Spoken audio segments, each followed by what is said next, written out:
Brother, kwa majina unaitwa nani? Kwa majina naitwa Kasim Jonjolo, ni mkazi wa Dodoma hapa Ihumwa. Mechi ya leo unaizungumziaje?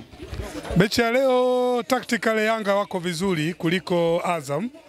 Ni dabi ambayo imebebwa na uwezo wa Yanga binafsi kwa mchezaji mmoja mmoja, lakini unaona hata kitimu Yanga wamejipanga.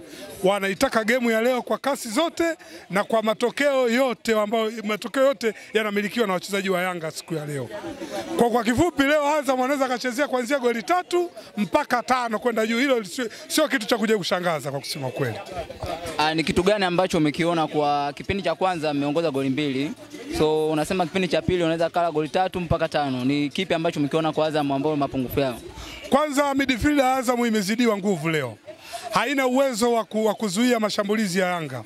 Yanga wanatumia mipira ya pembeni na wana uwezo mkubwa wa kuweza kufika katika lango la Azam kwa urahisi zaidi. Lakini pia beki za Azam zimekatika. Mipira mingi inapigwa nyuma ya mgongo na wanashindwa kugeuka, na unaona mashambulizi yanakuwa ni mengi sana kwa upande wao. Lakini ukija kuangalia hapa, hichi kipindi cha kwanza tukilitakiwa tumeshapata goli 5 Yanga.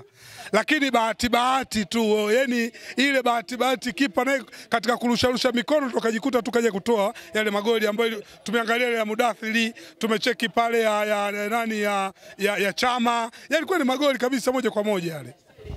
Je, ni kitu gani ambacho unaona Azam wanafeli na wakirudi kipindi cha pili ni sehemu gani ambayo wasaishi makosa yao? Azam kiukweli mimi huwa kibongobongo naichukuliaga kama PSG. Tuli timu ambayo ina wachezaji wengi superstar, lakini uwezo wao ni mdogo sana. Ni timu ambayo haina spirit, haina muendelezo wa kuyataka matokeo na kutaka ubingwa moja kwa moja. Kwa hiyo tukisema kwamba mechi haijauzwa hii mzee, mechi haijauzwa. Azam hawa ni siku zote tu tunawapiga hawa. Tumeanza kuwapiga tokea lini? Azam hawa hii mechi haijauzwa ndugu yangu. Hii mechi haijauzwa. Hawa Azam ni mlenda wetu, kila siku tunajilia tu hawa. Kiukweli Azam kama labda anataka aje abadilishe matokeo, kwa haraka kwanza inabidi lianze kwenye benchi la ufundi. Wafanye taktiki ya kutengeneza midfield yao, lakini la pili wawakumbushe mabeki wao kuhusu majukumu ya kukaba kabla bado hawajakaribiwa katika eneo la mashambulizi. Lakini la tatu wabadilike kasi kama wataweza. Wakimbizane na ile kasi ya Yanga ambayo mimi naiona ni ngumu kuweza kubadilika kwa haraka ndani ya mchezo. Asante.